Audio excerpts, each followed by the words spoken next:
Hadirin hadirat sekalian jamaah Masjid Al-Salam, wabil khusus jamaah sholat subuh dan para peserta kuliah subuh yang insyaallah mudah-mudahan senantiasa dirahmati dan diridhai Allah sekaligus mendapat syafaat dari Rasulullah Muhammad sallallahu alaihi wasallam ila yaumil qiyamah. Amin ya rabbal alamin.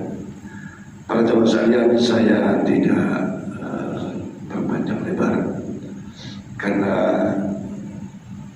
waktu suruh belakangan ini sudah lebih cepat, sehingga untuk memperoleh kehebat ilmu maka kita singkat, termasuk wiridnya kita singkat, kita persingkat kalau hari Ahad atau kalau ada kuliah subuh, karena begitulah pentingnya kita tolabul ilmi, meraih satu kemanfaatan, keberkahan dari ilmu, sehingga waktu yang ada kita lebih banyak gunakan untuk ta'lim. Para jemaah sekalian, alhamdulillah hari ini hadir Ustaz Muhammad Yusuf dari Pondok Pesantren Matla'ul Anwar Kota Baru, Khobar. Mudah-mudahan beliau selalu sehat walafiat dan manfaat ilmu-ilmunya bagi santri-santrinya, termasuk kita jamaah Masjid Babu Salam. Pagi ini mungkin agak beda tema tausiahnya. Tadi malam saya sampaikan beliau, tolong Ustaz dibawakan materi tentang pentingnya sholat berjamaah dan fadilahnya zikir setelah sholat fardu dan doa mengaminkan doa imam dan zikir secara jalan. Sekali lagi ini supaya kita mantap saja. Kalau bapak-bapak, ibu-ibu, wabil khusus yang hadir sudah biasa sholat, habis sholat fardu, sholat sunat, zikir, dan zikirnya nyaring, sudah biasa seperti kita. Hanya ingin memantapkan saja supaya suatu ketika kalau ada kawan ngomong, teman bicara, sudah zikir itu sirri aja itu, begitu ya.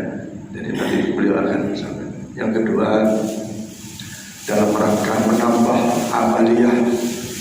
maliyah kita, ya, menambah maliyah kita. Setiap kuliah subuh Ustaz agak beda. Ada yang keliling. Tapi tadi malam saya sampaikan waktu habis barit, jangan gara-gara lupa bawa duit kecil terus pulang, gak ikut kuliah subuh. Ya, gara-gara lupa bawa duit kecil, lupa terus pulang, malu, gak usah. Kita udah tahu konsep sedekah itu lillahi ta'ala, bawa besar, bawa kecil tergantung kita punya niat, ya. Jadi kadang-kadang tuh gara-gara teropol terus pulang, kadang-kadang bukan di sini, di tempat lain gitu. Saya aja lupa, saya saja nggak lepas. Ada bertaklim itu, ibu-ibu itu gitu. Tapi bedanya ibu itu kantong kresnya di belakang, diideri di belakang. Seakan-akan ustadznya nggak tahu, padahal ustadznya pelokok nggak tahu juga. Karena kita nggak ada. Tapi ngajari kita untuk sedekah maliyah kita, ya, sedekah maliyah. Jadi insya Allah ilmu dapat, ibadat iktikaf dapat, kemudian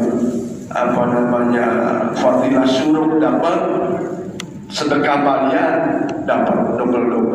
Mudah-mudahan berbagai amal yang kita diterima oleh Allah Subhanahu wa ta'ala. Amin ya rabbal alamin. Kita semua sehat walafiat, panjang umur, penuh keberkahan dan rumah tangga keluarga kita jadi sakinah wa rahmah, anak-anak kita saleh dan salihah. Amin ya rabbal alamin. Untuk itu kami mohon dengan Pak Ustaz Yusuf untuk menyampaikan materi. Terima kasih. Assalamualaikum warahmatullahi wabarakatuh.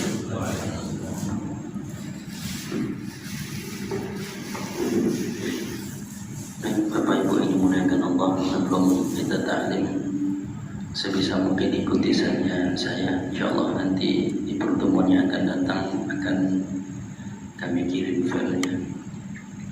Ya Rabbana tarafna bi annana tarafna wa annana ashrafna ala al-ladha ashrafna faktub alayna tawba taghsil li kulli hawba wastur lana al-awrati wa amin ar-rawati واغفر لوالدينا ربي ومولودينا والآل والإخوان وسائر الخلان وكل ذي محبة أو جيرة أو صحبة والمسلمين أجمع آمين ربي اسمع فاغلب وجودا منا لا باكتساب منا بالمصطفى الرسول ترضى بكل سون صلى وسلم ربي عليه عند الحب وآل والأصحاب عدد طش الصحب والحمد لله في البدء والتناهي.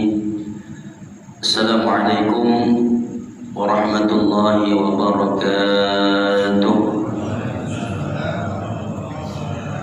الحمد لله رب العالمين وبه نستعين على أمور الدنيا والدين. الصلاة والسلام على أشرف الأنبياء والمرسلين سيدنا ومولانا محمد وعلى آله وأصحابه أجمعين. اللهم صل وسلم على سيدنا محمد وعلى آله وأصحابه ومن تبعهم بإحسان إلى يوم الميعاد. أما بعد. Hadirin wal hadirat jamaah salat subuh Masjid Babus Salam Komplek Duta Bandara rahimani wa rahimakumullah. Mudah-mudahan kita semua yang hadir di rumah Allah yang mulia ini bersama-sama kita mengharap keridhaan Allah Subhanahu wa taala. Sebelum memulai ta'lim kita pada subuh yang mulia ini, saya muliakan Al-Mukarram Al-Ustaz Haji Muhammad Farhan. Mudah-mudahan Allah Subhanahu wa taala memberikan keistiqomahan kepada beliau, senantiasa menjaga beliau, dipanjangkan umurnya, disehatkan badan dan jasadnya, dimudahkan segala urusannya. Mudah-mudahan terus istiqomah selalu bersama-sama dengan kita, amin ya rabbal alamin. Juga doa yang sama untuk semua hadirin wal hadirat, bapak-bapak, ibu-ibu yang hadir dan juga yang berada di lingkungan Masjid Babus Salam ini. Mudah-mudahan setiap hari kita senantiasa menjadi orang-orang yang dipilih oleh Allah dan diangkat derajat kita semua menjadi orang-orang yang lebih mulia, dan insyaallah Allah Subhanahu wa taala akan kembalikan kita dalam keadaan husnul khatimah, amin ya rabbal alamin. Hadirin wal hadirat rahimani wa rahimakumullah. Di pagi yang mulia ini baru saja kita melaksanakan sholat subuh secara berjamaah. Artinya ini adalah kewajiban bagi setiap muslim. Terkadang kewajiban ini di sebagian banyak orang ini adalah suatu paksaan. Ini adalah suatu yang mungkin dianggap berat. Sholat berjamaah, untuk datang ke masjid, untuk hadir ke rumah Allah, itu tidak main-main ganjarannya. Bukan semacam kita mungkin diberikan hadiah oleh sahabat kita, oleh saudara kita. Dalam hadis Nabi Shallallahu Alaihi Wasallam yang diriwayatkan oleh Imam At-Tabrani, Rasulullah Shallallahu Alaihi Wasallam, man masa, barang siapa yang berjalan ila sholati maktubatan, siapa orang yang berjalan untuk melaksanakan sholat 5 waktu, sholat yang maktubah, itu sholat subuh, zuhur, asar, maghrib, isya. Umpamanya mereka mendapatkan pahala haji. Artinya ini bukan main-main. Kalau apalagi di saat ini kita ingin menunaikan ibadah haji, harus ngantri dan lain-lainnya. Tetapi orang yang istiqamah berjalan dari rumahnya untuk melaksanakan ibadah sholat maktubah secara berjamaah, maka setiap langkah kakinya akan dinilai pahala oleh Allah Subhanahu wa Ta'ala. Ini kan adalah ganjaran yang besar. Ini adalah pahala yang begitu besar. Nah, sehingga kalau kita tidak mau ikut andil di dalamnya, kita lebih senang sholat mungkin dalam keadaan sendiri. Kita lebih senang mungkin sholat dalam keadaan tidak berjamaah. Maka dalam hadis lain Nabi SAW mengatakan, pahala orang yang sholat berjamaah itu diberikan 27 derajat dibandingkan mereka sholat sendiri. Artinya ganjaran begitu besar. Jangan sampai kita menganggap ini adalah suatu perkara yang kecil. Orang saja kalau menganggap dosa kecil yang mereka lakukan, mereka anggap enteng, mereka anggap remeh, maka itu bisa menjadi dosa besar. Kita yakini hari-hari yang senantiasa kita lakukan ini barangkali tanpa sengaja, atau barangkali sengaja kita melakukan dosa-dosa kecil. Dan dosa-dosa itu ketika kita anggap enteng, kita anggap remeh, maka dosa itu akan menjadi dosa yang besar. Bagaimana cara kita menghapuskannya? Bagaimana cara kita menghilangkannya? Bagaimana cara kita untuk jangan sampai kita masuk dalam dosa-dosa kecil itu? Nah, maka Rasulullah SAW antara solat yang satu dengan solat yang lainnya itu adalah pelebur dosa kita. Maka ganjaran orang yang senantiasa solat berjamaah di dalam kitab Riyadhus Shalihin yang dikarang oleh Al-Imam An-Nawawi, ganjaran pahala bagi orang-orang yang senantiasa melaksanakan solat secara berjamaah, maka beliau Nabi SAW bersabda, "Ara'aitum law an-nahara bababil ahadikum." Tahukah kalian, kata Rasulullah SAW, seandainya ada sebuah sungai di depan atau di hadapan pintu kalian, yaghtasilu fihi kulla yawm khamsan, diibaratkan kita itu mandi di sungai yang mengalir, di sungai yang jernih tadi sebanyak 5 kali.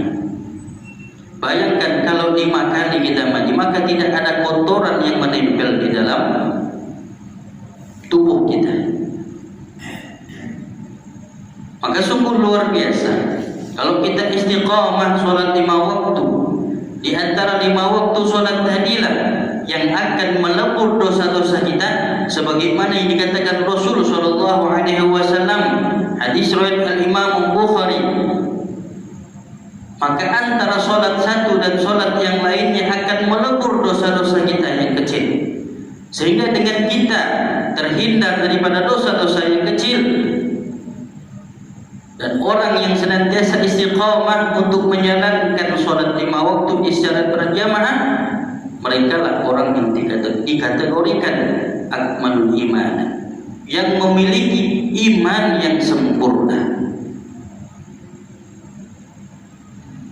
Jadi jangan sampai ada lagi anggapan-anggapan dalam kita melaksanakan ibadah yang menjadi kewajiban kita ini, yang sudah Allah tetapkan waktunya, yang sudah Allah atur untuk kita melaksanakan dan mengerjakannya, harus berkuat diri kita untuk melaksanakan ibadah sholat ini. Maka banyak hadis-hadis Nabi itu luar biasa menjelaskan tentang fadilah daripada sholat berjamaah ini. Ini baru 2 hadis.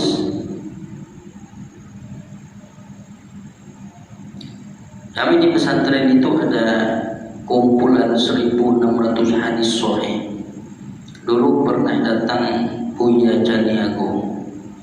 Beliau juga salah satu menulis indeks hadis itu 2 jilid. Jadi memudahkan bagi bapak-bapak, ibu-ibu kalau ingin sedikit-sedikit bertanya masalah dalilnya dan itu hadisnya sahih.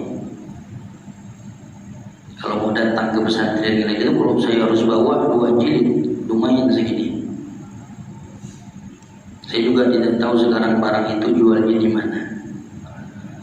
Jadi di situ bapak-bapak ingin misalnya tentang bab sholat, di situ sudah ada tandanya S, berarti semua tentang sholat, syukur, S apa saja dari A sampai Z. Dikutip dari 6 kitab hadis sahih. Sehingga ibu-ibu, bapak-bapak dapat melihat sesekali membaca dalam waktu kosong, waktu senggangnya. Lengkap di situ. Kalau di pesantren, kalau memang tadi mau belajar Riyadhus Shalihin, juga Al-Imam Nawawi mengumpulkan hadis-hadis sahih untuk memudahkan orang melihat. Dan di situ juga ada tentang sholat, tentang mawas diri dan lain-lainnya, banyak. Kalau tidak bisa Arabnya, beli yang ada terjemahannya. Sebisa mungkin kita untuk menguatkan diri ini untuk belajar ilmu, sehingga apa yang kita simpan, apa yang kita beli itu rasanya tidak sia-sia. Kemudian kita sholat berjamaah ini kan, setelah sholat berjamaah, Assalamualaikum warahmatullahi, Assalamualaikum warahmatullahi. Imam memimpin wirid atau zikir. Lalu banyak di antara mungkin kita yang mempermasalahkan masalah itu. Dalam surah An-Nisa sudah jelas Allah berfirman, "Fa idza qadaytumus shalah fadhkurullah." Kalau orang yang masih ingin bertanya dalilnya lagi, Pak Haji, kurang jelaskan dalam Al-Quran, apabila selesai kau sudah fadhkurullah, ingat Allah, zikir. Ini kan tidak ada Ustaz, dianjurkan, apalagi dengan suara-suara yang keras. Yang dibaca itu apa? Istighfar. Kita lihat dalam Al-Quran dari tentang istighfar. Apalagi yang dibaca di situ ayat-ayat Al-Quran, zikir. Sehingga orang yang mengamalkan zikir atau wirid dari bacaan-bacaan Al-Quran itu adalah zikir yang terbaik. Yang kita baca apa? Itu surah Al-Fatihah, kemudian surah ayat kursi. Nah, berbeda kalau kita di sini, apa yang kita utamakan selesai sholat? Kan imam baca, tadi Ustaz Farhan, Allahumma antas salam. Nah, kalau kita tidak, Allahumma lantas jalan, salam selesai, langsung bubar, langsung jalan.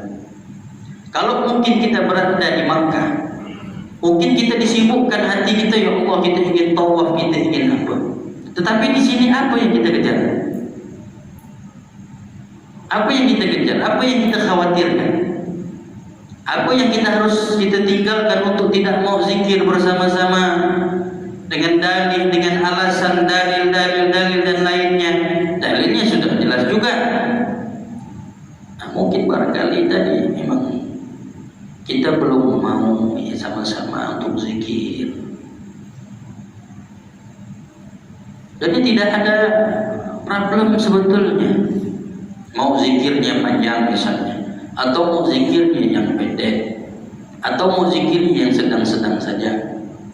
Ibu kalau sesekali nanti sholat berjamaah subuh di pondok pesantren ikut, jadi betul-betul Bu, dari bangun subuh, kita bangun itu kalau subuh 4.18, setengah jamnya mereka sudah sampai sholat tahajud dulu. Dari azan subuh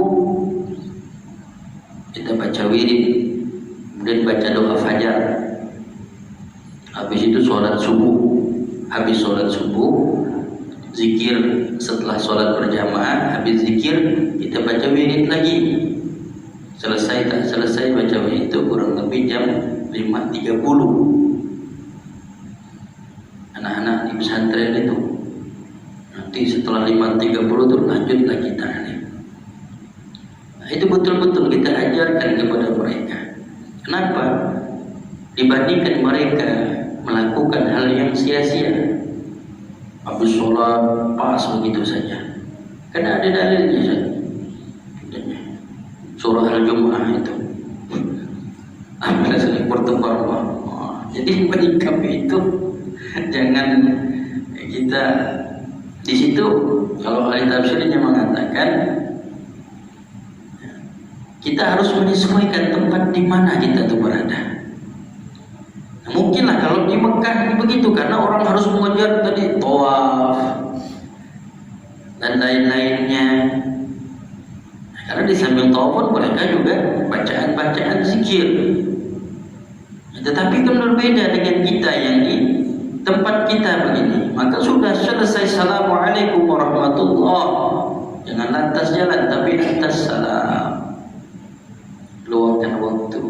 Kalau kita bisa meluangkan waktu kita dengan yang hal-hal yang tidak, anggaplah tidak ada manfaatnya, lebih baik kita singgahkan waktu kita, duduk kita untuk sama-sama berzikir. Bagaimana hukum zikir berjamaah, Ustaz? Ada larangannya kan? Nah, begitu. Jadi alhamdulillah yang sudah istiqomah ketika nanti mendengar kajian-kajian dari YouTube yang lainnya itu tidak ada, udah ikut ya beliau nih. Beliau punya guru dan guru-gurunya bersanad, mungkin bersanad dari guru-gurunya sampai ke Rasulullah Shallallahu Alaihi Wasallam. Nah, kita jangan jadi orang yang mudah menyimpulkan sesuatu. Dah beribadah itu cari yang lebih banyak manfaatnya, cari yang lebih banyak bermanfaatnya. Nah, kalaupun macam kita bersedekah tadi, kalau dihimbau bawa uang yang kecil, kalau ada yang kecil ukurannya sih sama tapi nominalnya berbeda. Misalnya bubur duit kecil 100.000, yang sebelahnya 75, sama aja kurang lebih. Tapi yang besar kecilnya itu nominalnya sama kan begitu. Tetapi kita mencari yang terbaik. Kalau selesai sholat saja berdiam-diam diri, mana nanti sibuk buka HP, main HP-nya. Lebih baik kita zikir sesuai dengan tuntunan daripada ulama-ulama kita.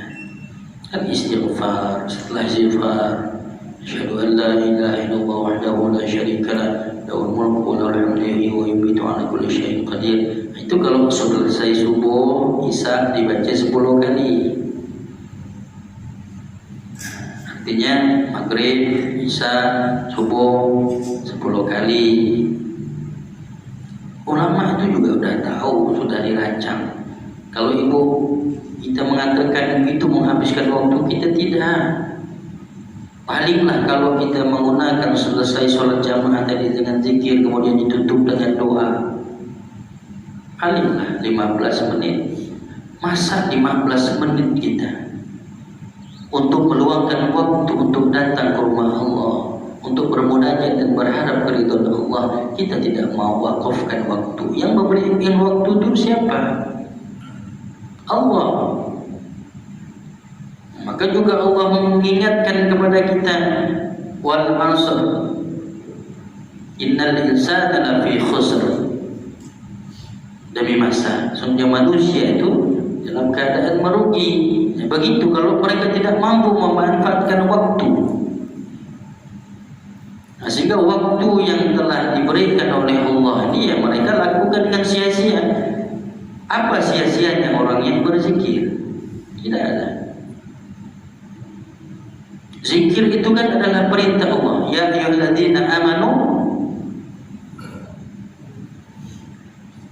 zikran katsiran.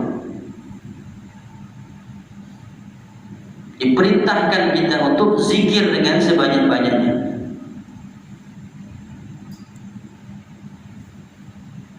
Dengan zikir kita mengingat Allah Subhanahu wa taala, baik bacaan yang diajarkan oleh para ulama kita, wirid-wirid itu.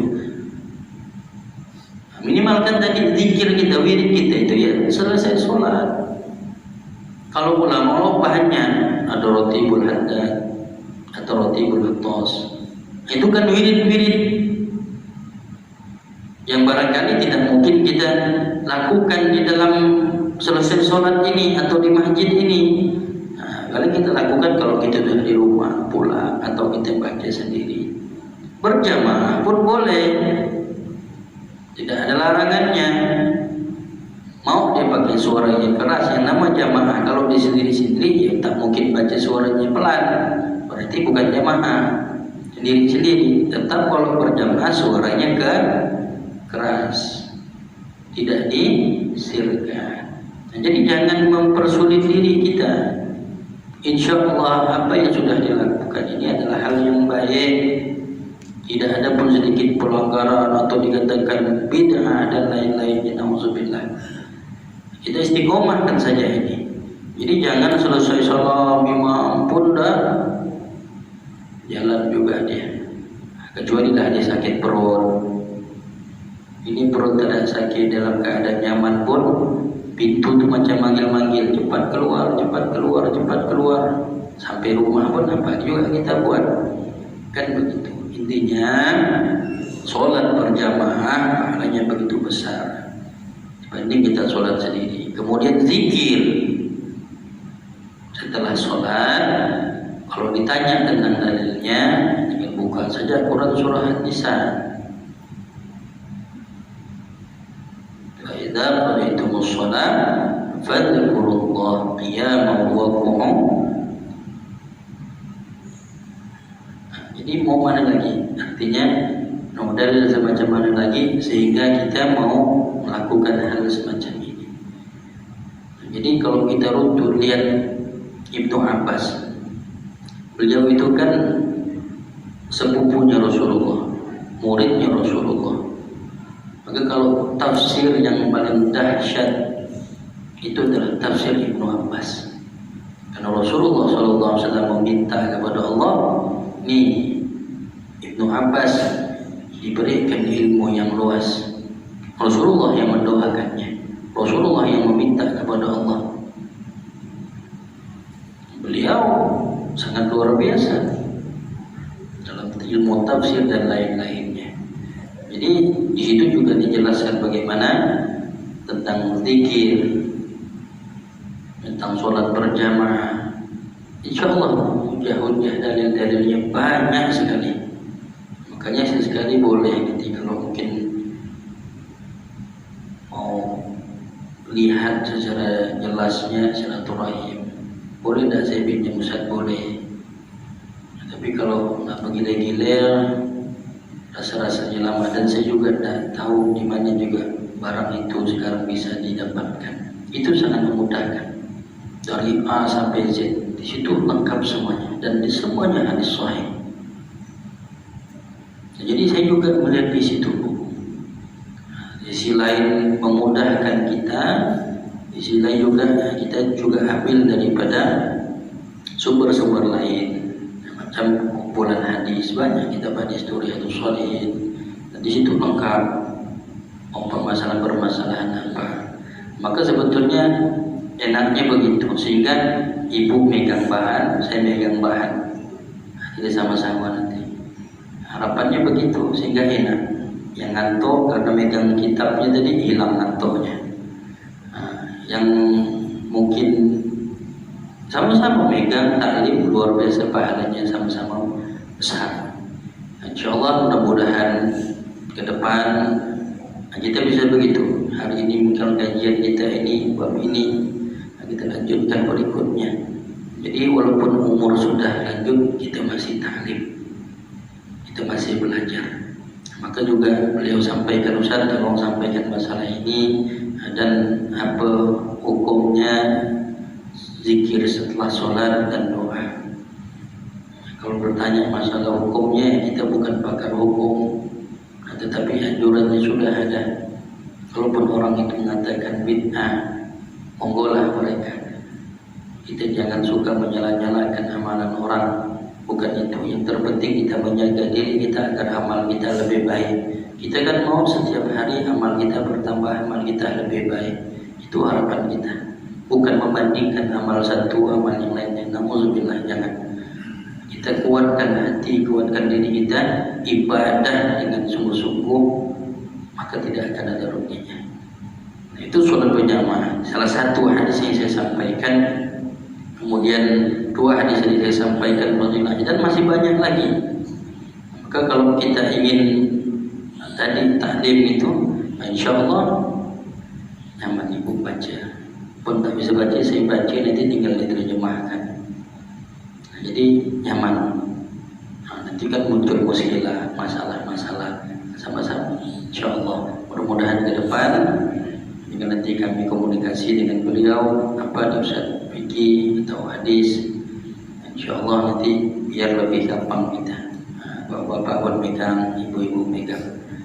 Bawa balik sifat. Oh, mak aku masih belajar, abah aku masih belajar, malu aku nih masih kecil tidak belajar. Insya Allah begitu.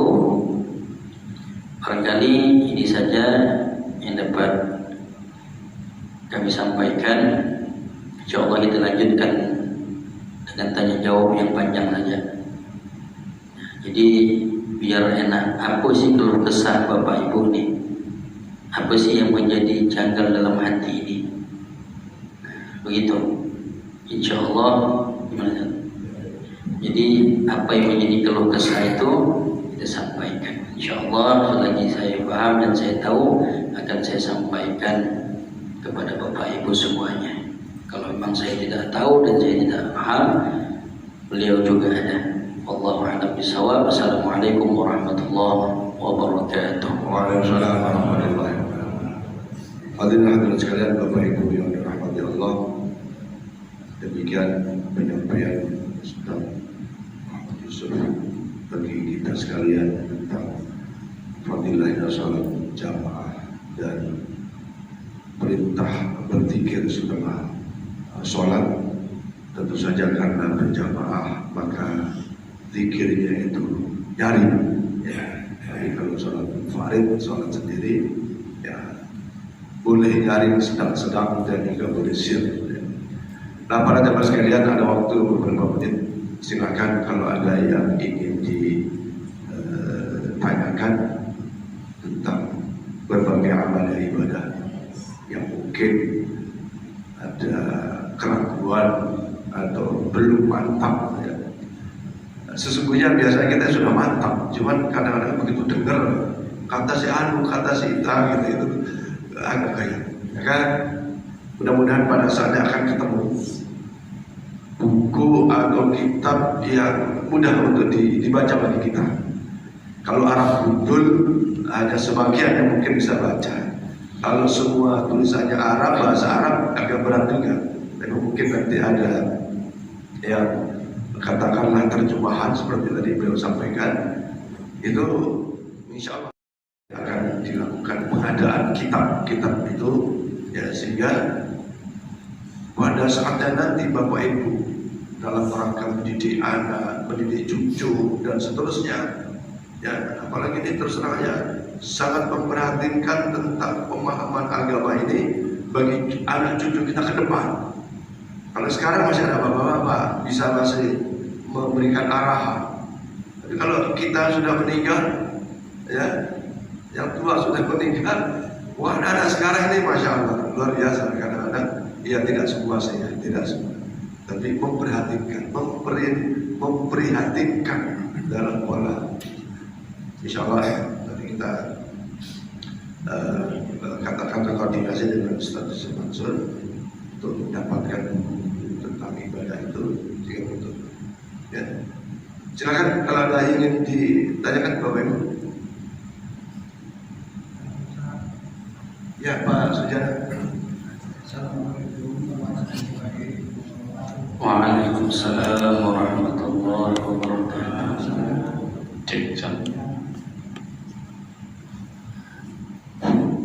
Yang saya mau tanyakan Pak Ustaz, ada 2 buah hadis. Yang pertama, hadis pertama 25 derajat, yang kedua 27 derajat. Saya mohon diterangkan kesimpulannya. Mungkin itu saja yang saya tanyakan kepada Pak Ustaz. Wassalamualaikum warahmatullahi wabarakatuh. Assalamualaikum. Ada ibu ada? Ya, selesai sekalian.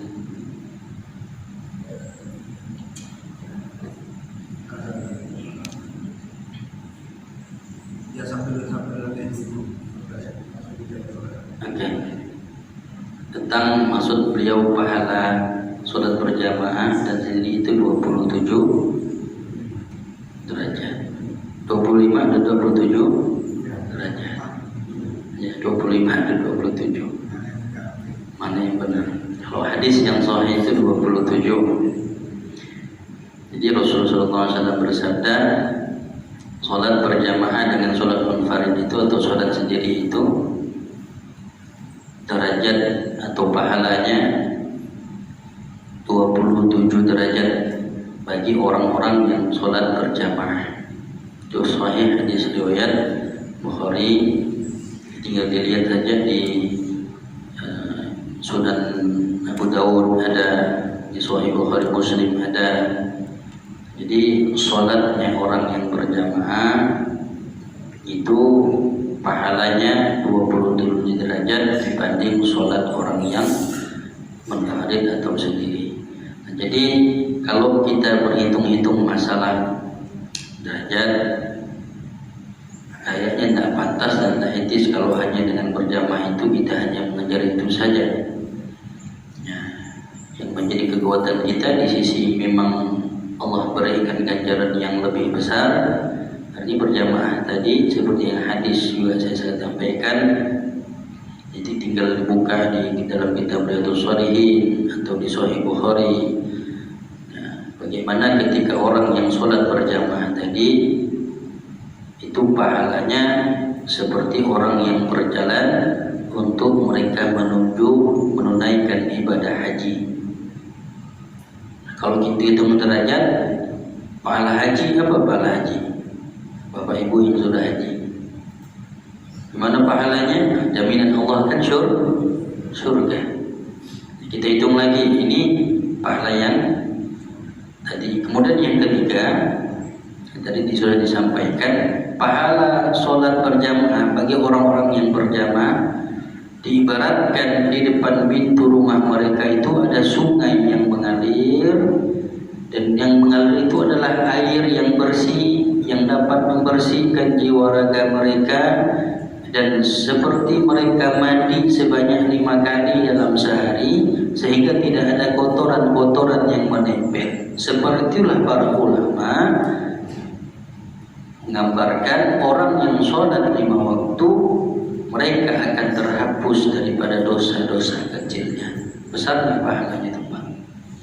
Jadi kalau tadi dari awal kita hitung 27 derajat, kemudian seperti pahala orang yang berjalan ingin menunaikan ibadah haji, kemudian ada sungai yang mengalir di depan pintu rumahnya, mereka tinggal ambil saja. Kalau kita di ini kan ibarat air macet dan lain-lainnya. Ini sudah Allah siapkan sungai yang mengalir dan sungai itu bersih, tinggal mereka jedok saja seperti mereka mandi sebanyak 5 kali sehari. Allahu a'lam. Coba Haji. Ya, saya kira jelas Pak ya. Tadi yang sahih itu 27. Walaupun ada hadis menyatakan 25. Tadi ditambahkan oleh Ustaz Yusuf. Sudahlah, kalau ibadah itu pahala itu sesungguhnya kita tidak boleh tuntut, hanya boleh tahu, ya kan? Karena kita bisa sholat itu ya pasti atas karunia Allah, karena Allah. Kita bisa istiqomah itu pertolongan Allah. Ya. Ibaratnya kalau nuntut itu tidak pantas, tidak pantas. Nah, yang dimaksud derajat itu berbagai kebaikan-kebaikan, kemanfaatan yang diperoleh bagi orang yang sholat berjamaah. Jadi diampuni dosa seperti orang berangkat haji dan seterusnya dan seterusnya. Kira banyak manfaatnya, Pak ya. Silakan yang lain. Ya, Bu Haja.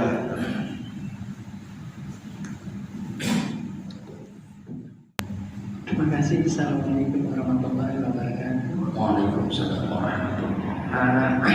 Ini pertanyaannya Pak Ustaz. Titipan juga banyak. Sekarang kita kan pengennya memang sholat wajib itu berjamaah, tapi begitu aja kadang-kadang ada aja tuh kalau ibu-ibu nih. Nah, kita kabliahnya di rumah, terus wajibnya di masjid. Terus nanti ada keburu lagi pulang habis wajib, pulang terus badannya di rumah, itu hukumnya gimana Pak Ustaz? Terima kasih. Assalamualaikum warahmatullahi wabarakatuh. Ini bagi perempuan untuk datang ke masjid itu yang dianjurkan. Kalau kita lihat dari fikihnya, hukum sholat berjamaah itu hanya mengatakan fardu kifayah. Itu bagi laki-laki. Sebetulnya untuk perempuan itu malah dianjurkan untuk di rumah. Bukan berarti tidak boleh. Nah, dengan catatan begini mungkin ada taklim dan lain-lainnya. Nah, ketika ibu melaksanakan sholat qobliyahnya di rumah itu tidak ada masalah. Maka memang dianjurkannya di sini rumah untuk bagi perempuan. Bukan berarti tadi ada larangan sampai mengatakan haram perempuan sholat di masjid, tidak. Artinya itulah yang diinginkan. Kenapa perempuan dijaga dalam hal semacam ini saja, tidak diberatkan untuk mereka berjamaah, tapi mereka ditekan beratkan, dititik beratkan untuk melaksanakan di rumah. Nah, itu artinya luar biasa. Kemudian hadis tadi pun berjalannya baik laki maupun perempuan, tidak terkecuali laki-laki saja. Ketika dia berjalan menuju rumah Allah, dia datang untuk melaksanakan sholat 5 waktu, pahalanya seperti mereka berjalan haji. Itu untuk semua, baik muslim maupun muslimah. Nah, yang menjadi pertanyaan tadi kan, bolehkah saya qobliyah di rumah? Boleh saja, karena memang yang lebih dianjurkan perempuan di situ untuk beribadah di dalam rumah. Baik nanti selesai ini kemudian ba'diyahnya boleh saja. Kalaupun nanti di sini mau qobliyah lagi atau di sana, silahkan. Tinggal tadi masuk masjid ada sholat tahiyatul masjid. Artinya ibu sudah melaksanakan, nanti di sini sholat tahiyatul masjid saja boleh. Artinya luar biasa kalau kita bisa istiqomahkan antara sholat. Tadi maktubah. Kalau sholat sunnahnya, kata Nabi SAW, diibaratkan mereka berjalan menuju Makkah dan Madinah untuk melaksanakan umrah. Kalau sholat maktubahnya ganjarannya haji, kalau sunnahnya ganjarannya umrah. Umrah apa? Umrah satu dan umrah yang lainnya menjadi penghapus atau pelebur dosa kita. Dan umrah yang mabrur juga ganjarannya adalah surga. Artinya kita berjalan menuju rumah Allah untuk mengejar sholat sunnah, maka ganjarannya seperti kita berjalan untuk melaksanakan ibadah umrah. Nah, itu ibu ya. Wallahu a'lam bishawab. Ya, saya kira cukup jelas bahwa boleh qobliyah di rumah, ba'diyah di rumah. Bahkan ada bahwa sebagai sholat sunnah itu dirubah gitu.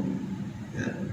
Sebagai sholat sunnah itu, kecuali sholat sunnah yang disunnahkan, misalnya sholat Idul Fitri, Idul Adha, itu sholat sunnah yang disunnahkan berjamaah.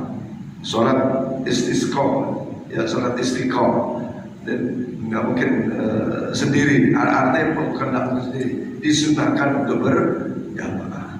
Cuman persoalannya itu, kalau misalnya kita nih ba'diyahnya di rumah, ya kalau di rumahnya seperti rumah Bu Haji ini kan dekat ya, mungkin tidak terganggu ketemu kawan dan lain-lain, sehingga bisa pulang langsung ba'diyah, misalnya ba'diyah Isya misalnya gitu.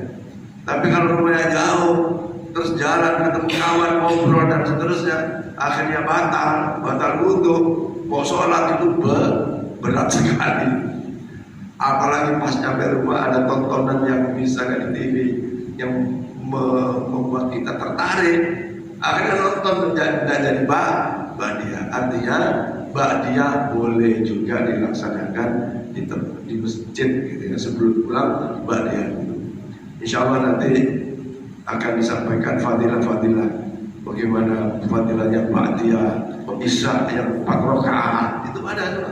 Dan memang insya Allah dulu pernah saya sampaikan fadilahnya Qobliyah subuh, ya itu luar biasa.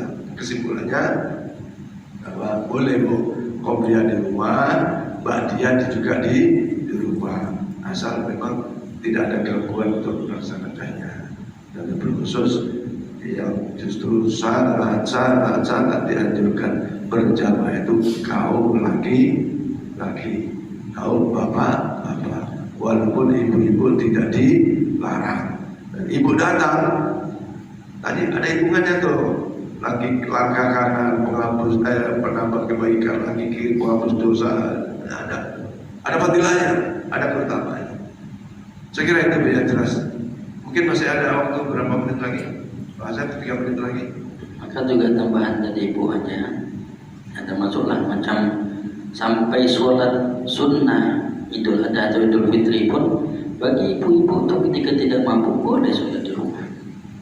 Jadi memang untuk ibu-ibu, kadang-kadang yang agak-agak Jawa nih, bapak-bapak pun mau nggak sholat di rumah, mau jadi laki-laki soleha berarti.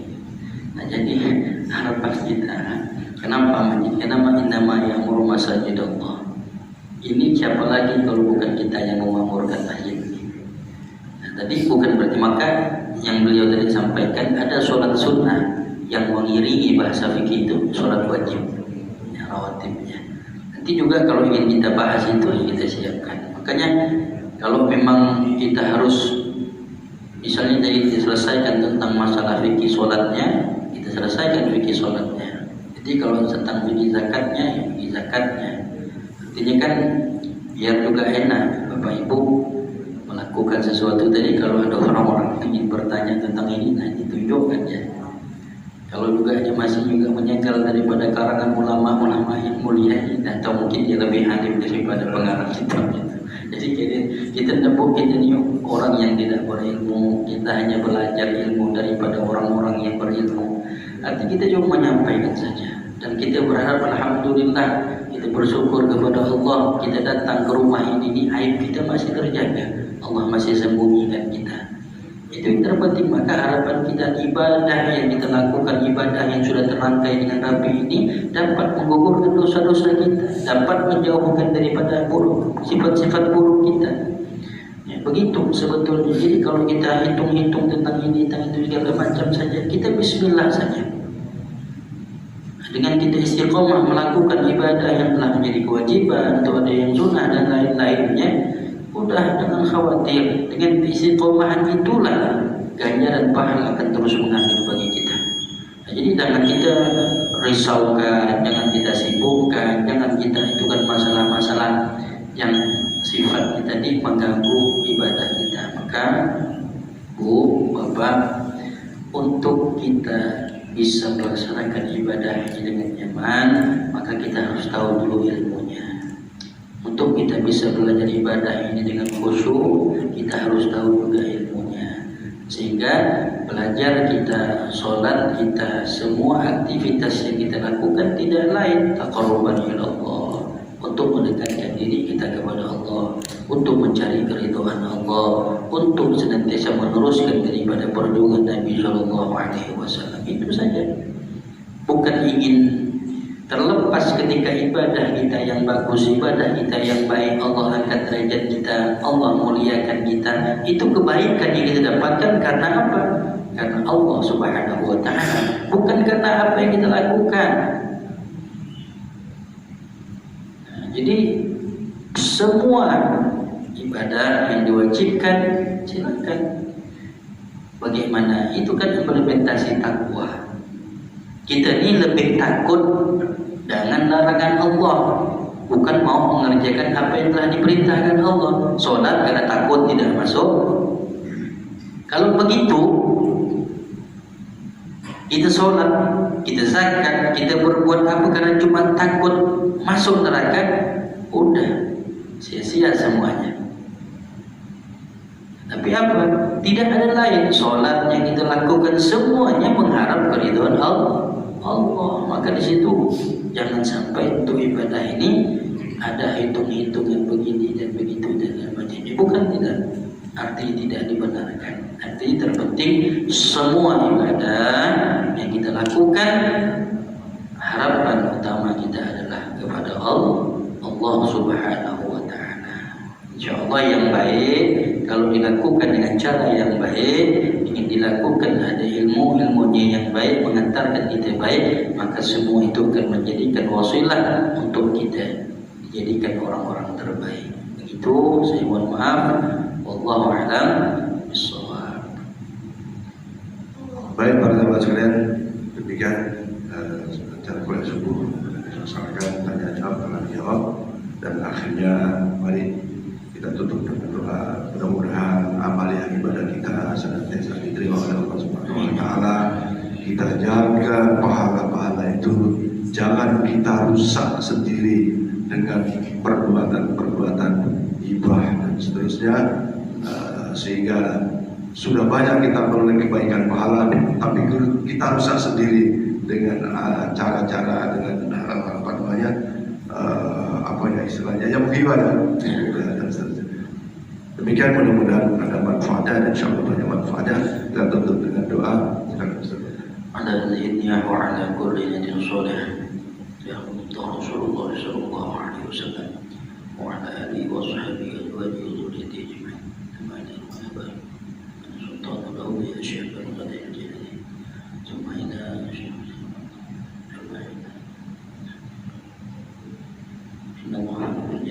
والنبي صلى الله عليه وسلم وعلم الدين والدنيا والآخرة بسيدنا صلاة الفاتحة. أعوذ بالله من الشيطان الرجيم. بسم الله الرحمن الرحيم. الحمد لله رب العالمين الرحمن الرحيم مالك يوم الدين. إياك نعبد وإياك نستعين اهدنا الصراط المستقيم صراط الذين أنعمت عليهم غير المغضوب عليهم ولا الضالين. أعوذ بالله من الشيطان الرجيم. بسم الله الرحمن الرحيم. الحمد لله رب العالمين والصلاة والسلام على أشرف الأنبياء والمرسلين سيدنا ومولانا محمد وعلى آله وأصحابه أجمعين.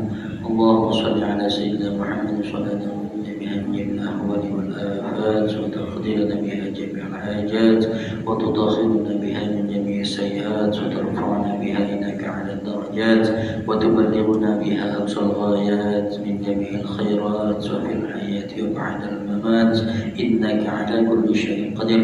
اللهم اغفر لنا ذنوبنا ولوالدينا وارحمهم كما ربونا صغارا ولجميع المؤمنين والمؤمنات والمسلمين والمسلمات الأحياء منهم والأموات برحمتك يا أرحم الراحمين.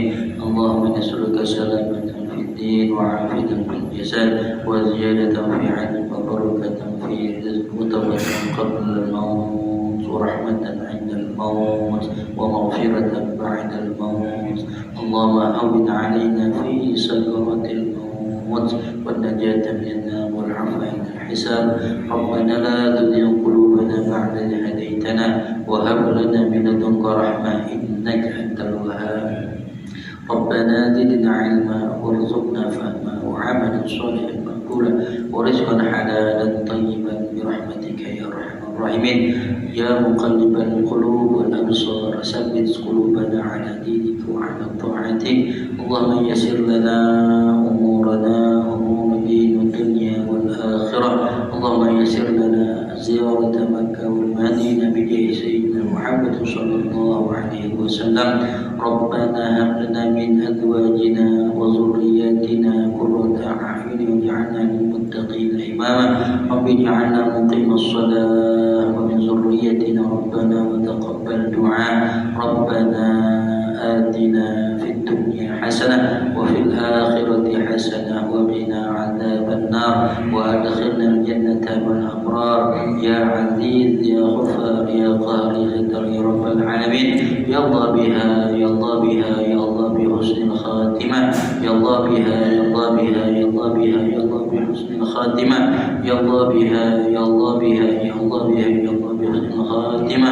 دعوهم فيها سبحانك اللهم وتحياتهم فيها سلام وآخر دعوهم عن الحمد لله رب العالمين. اللهم صل على رسولك سيدنا مولانا محمد صلى الله على